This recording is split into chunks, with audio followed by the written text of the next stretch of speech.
Hey anyone, I'm Hawk, and today I want to talk about 4 lesser-known space games that I think are worth checking out. The last video I put up was that Objects in Space video, and it got a lot better of a reception than I thought it would. It's not like it blew up or went viral or anything, but it's performed pretty well compared to some other stuff on the channel here, and I thought I'd go over just 4 more games that you may or may not have heard of, probably haven't heard of, that are also sci-fi games that I think are really, really good. Most of these are on sale at the moment. I will go into what's on sale and what's not as I cover it through this list. But we are on the Steam winter sale now, so it is definitely the time to pick up any games that you've been looking at or that you seem interested in, because they're as cheap as they're going to be until the next big sale. So, but let's just dive right into it. Okay, so this may be cheating a little bit, but my number one here is going to be Objects in Space. And these games are in no particular order, they're all really good. But the first one I want to talk about is Objects in Space, because I definitely didn't get to talk about it as much as I wanted to in the last video, which is, I mean, nobody's stopping me, but just life stuff going on. But if you haven't seen the last video, Objects in Space is a space simulator that is set in a future that's kind of like a mix of The Expanse and the technology from the Alien movies. There are unfortunately no aliens, though I kind of like that with how they presented everything. But it's very analog technology, and what you see on the screen here is what you're going to be looking at through most of the game. And that's definitely not for everybody, but you have screens that you kind of tab through with the right and left arrow buttons on the keyboard, and you could dock with space stations, do trading, you could smuggle stuff, you could get into combat and do bounty hunting, there's pirates.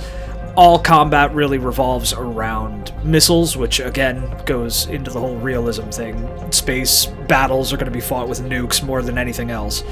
But it just feels really good to pilot your ship in this game. Pilot it, I guess, is kind of a loose term. You can manually do stuff with the ship, but the majority of the time you're going to be plotting a course and letting it do its thing and just watching your monitors. But it's a very immersive game that I've rapidly fallen in love with, and people seem like they want to see more about it. So maybe we'll do like a Let's Play or something with this game.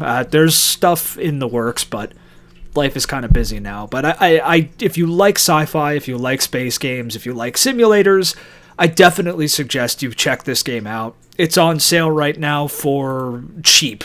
Looks like it's about $5 at the moment for the Steam winter sale, so definitely pick that up if you are interested in it. Although, keep in mind, it is not like most other games, and it's a lot of downtime. This is the kind of game that you play while listening to something else, or maybe, you know, even doing homework or something. Like this is the kind of game that you do other stuff with, and it's a very zen, chill experience most of the time. But definitely check this out if it looks like something you'd like.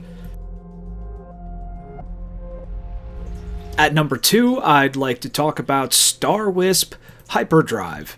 Now, Star Wisp Hyperdrive is kind of like a top-down, what is it, like 16, 18-bit, I don't know the bit number, but it's the pixely kind of, but not too pixely, art style version of Objects in Space. You play as a new captain of a ship that you inherited from a family member, and you basically just deliver stuff for people and could do some mining and salvaging and stuff like that. But it's in early access and it's pretty rough at this point. I still recommend it though, because it's got a really good core and it does not have anywhere near enough people who have heard about this game. I think there's 10 reviews on the Steam page for this game, and I am one of them. I said in the review that I put there, it's a very short blurb, that there is a fan base for this game out there, but they just have to find it. And it could be a matter of luck or time or both, but I really hope, you know, I could help at least spread the message of this game a little bit to some people, because it definitely deserves it. It's kind of a life sim game. You have to eat, you have to sleep and shower. You can make robots, and you have a robot friend. Your ship has a cat on it that follows you around everywhere, which is really cool. I love cats. I mean, I love dogs too, but I just love cats more. So you have a little cat that follows you around. You plot your course and you throw the ship in hyperspeed or hyperdrive, and you go deliver stuff and discover stuff and talk to people. It's just an all-around pretty chill, pretty cool game. Like I said, it's rough around the edges. There's some bugs. There's some stuff that doesn't quite make sense. The tutorial is a little lacking at the moment. You're going to have to experiment to figure things out. But I really think this game deserves more people talking about it and definitely playing it. And I'd like to see the developer or developers get the money that they need to continue developing this game so it turns into what I know it can be down the road. So there's a caveat with this one. It's not perfect, and it is not the game that it can be, but it definitely has potential, and that's worth checking out.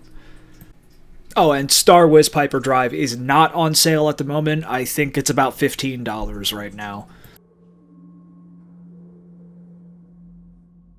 And at number 3, we have Genesis Alpha 1. Now, a lot of bigger YouTubers who do reviews in the gaming space talked about Genesis Alpha 1 when it came out. At least I saw a handful of them that I watch, which I'll admit I don't watch too many of them. But it seemed like Genesis Alpha 1 got a bit more coverage than at least most of the other games that I'm going to talk about here or have talked about at this point. Though it kind of fizzled out. People talked about it. It's always been kind of rough around the edges. It's kind of an acquired taste of a game. And it just kind of fizzled out from what I've seen. So you may not have heard of this one. Hopefully you haven't heard of it, because now we could introduce you to something cool. But this one's weird. It's fast and can be incredibly frustrating. But you have a colony ship that starts off with very few pieces, and you are part of the, I think it's called the Genesis program or something, and you're looking for a new planet for humanity. And humanity at this point is strange. They're all very pale and kind of like, they just look weird. It looks like a future strange version of humanity.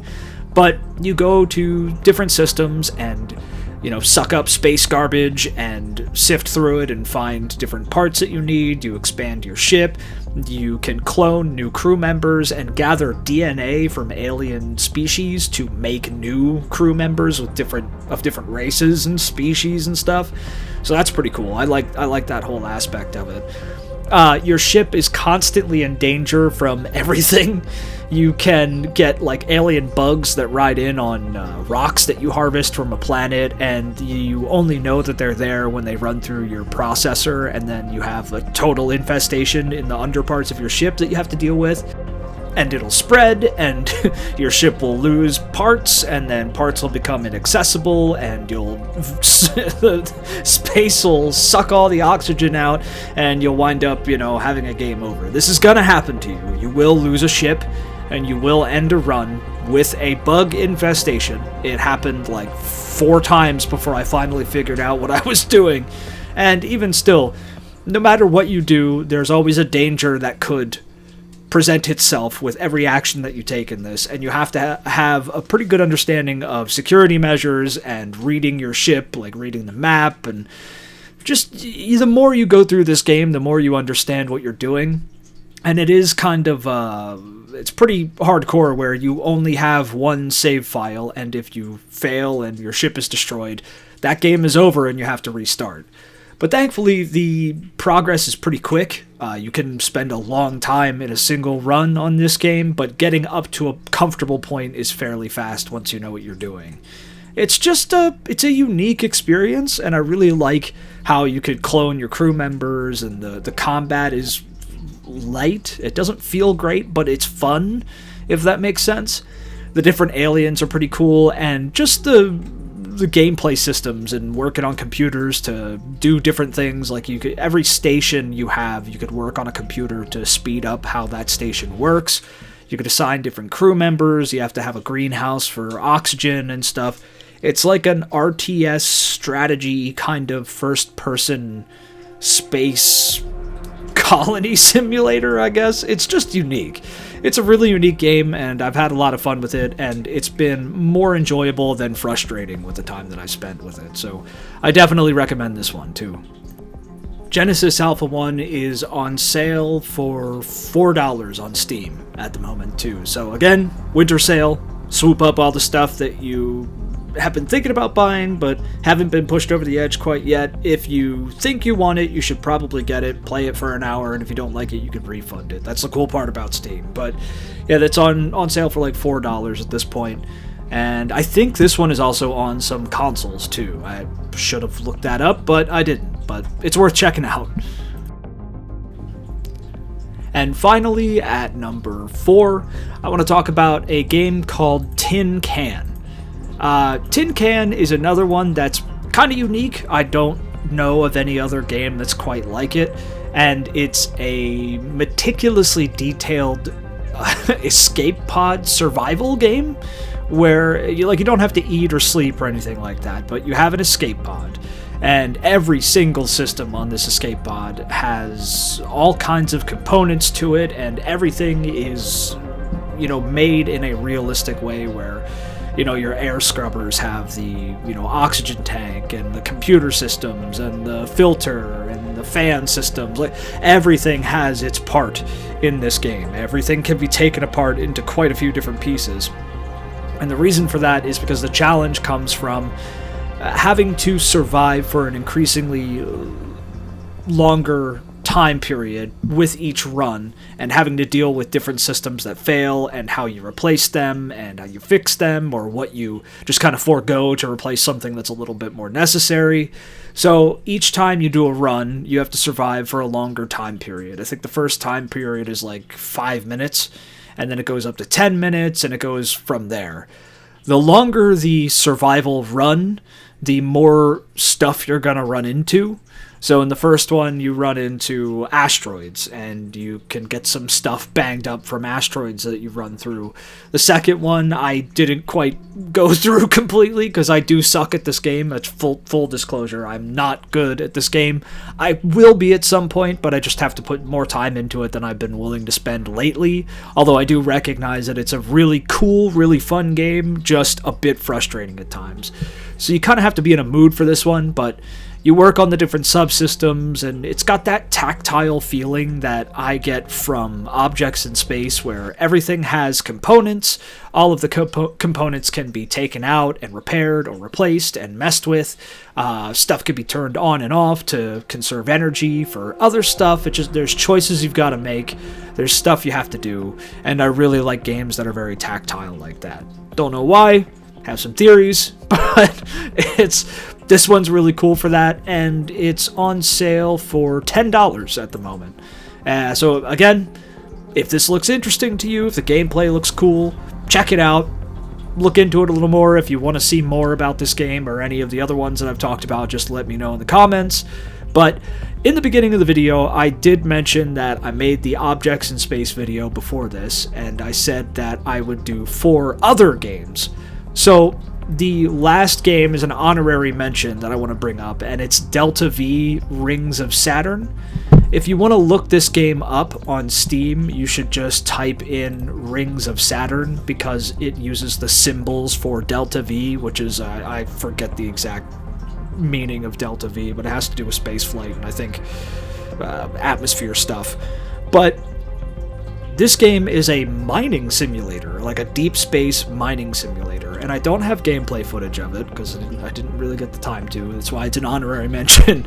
But it's a really, really detailed deep space mining simulator. You get your crew members, you have to worry about dodging different space things that could mess your ship up, and you have repairs, and it's a little less hands-on than some of the other games that I've talked about here, but it's definitely worth a mention at the very least. And someone in the comments of the last video brought this up too, so worth checking out if you like the idea of a deep space future mining simulator.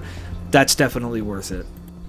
But yeah, there's some other space games that you hopefully haven't heard about, so you could discover them and go through the whole fun process of finding something that you love that's new.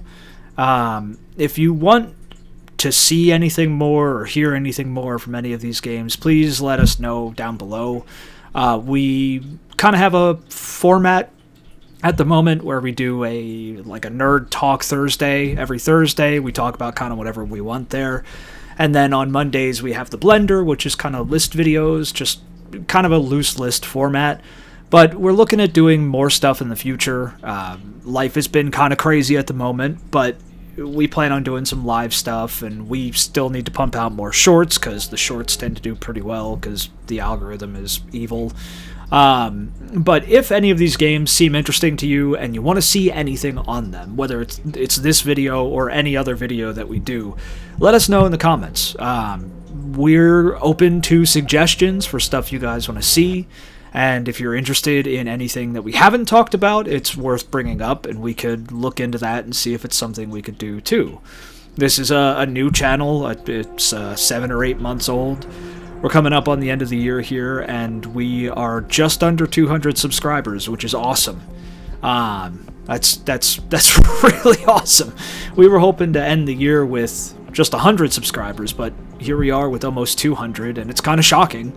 It's not crazy, it's not a lot of people, but it is a lot of people, you know? It's not a lot of people for the whole YouTube game at this point, and how much people expect to grow on social media, but it's still 200 people, or almost, I got getting ahead of myself, almost 200 people who decided to subscribe to our channel to see more of what Sir Felix and I have to say, which is weird and awesome, and we really appreciate it. So thank you all. But let us know what you want to see. We're probably going to do some polls in the future too, and we can get a better idea of what you people are looking for, and maybe continue to pay attention to the algorithm and our own stats on videos to see what passerbys are interested in. But let us know. Either way, comment if you like it, if you don't like it, anything helps. But thanks for watching, and stay safe.